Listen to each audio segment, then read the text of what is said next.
السلام عليكم ورحمة الله وبركاته.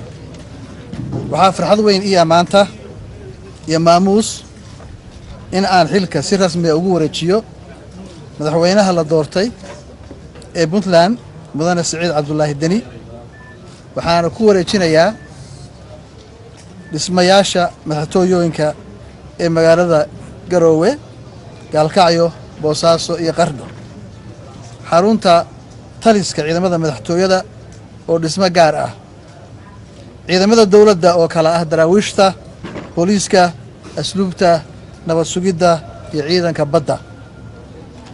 waxaan sidoo kale madaxweynaha ku wareejinayaa mashaariicda hadda dawladdu gacanta ku hayso oo kala ah dekedda Boosaaso oo si cadriya loo dhisayo, waddada Ceeldaahir iyo Ceergaabo, waddada Dangoroyo iyo Eyl, dekedda Garacad, waddada Garowe Gaalkacyo, eeraboorka Gaalkacyood, mashruuca biyo macaaninta Boosaaso, waddada Sheerbi iyo Xingalo loo dhaarigay, iyo hoolka shirarka madaxtooyada oo gabagaba maraya.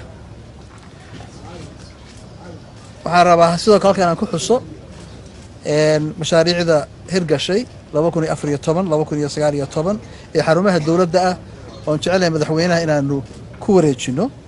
waxa weeye dhismaha cusub ee wasaaradda maaliyadda, wasaaradda haweenka iyo arrimaha qoyska, dhismaha wasaaradda arrimaha gudaha, dhismaha wasaaradda xanaanada xoolaha Garowe, dhismaha wasaaradda dekedda iyo gaadiidka badda ee Boosaaso, laanta socdaalka iyo jinsiyadaha Garowe, iyo dhismaha xarunta naafada.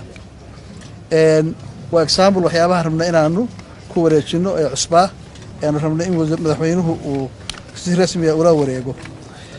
ugu dambeyntii waxaan dhammaan hay-adaha dawladda iyo saraakiisha ciidamada si xushmad leh uga codsanayaa in ay la shaqeeyaan madaxweynaha cusub. waxaan kaloo ka codsanayaa dadweynaha reer Puntland in madaxweynaha la siiyo waqti, la garab galo, loona duceeyo. madaxweynaha waxaan rab uga baryayaa inuu u fududeeyo hawsha baaxadda leh ee sugaysa. waxaan u caddaynayaa madaxweynaha inaan diyaar u ahay wixii talo iyo tabar ah ee uu iga baahdo. waxaan u rajaynayaa shacabweynaha reer Puntland horumar, baraare iyo nabad waarta.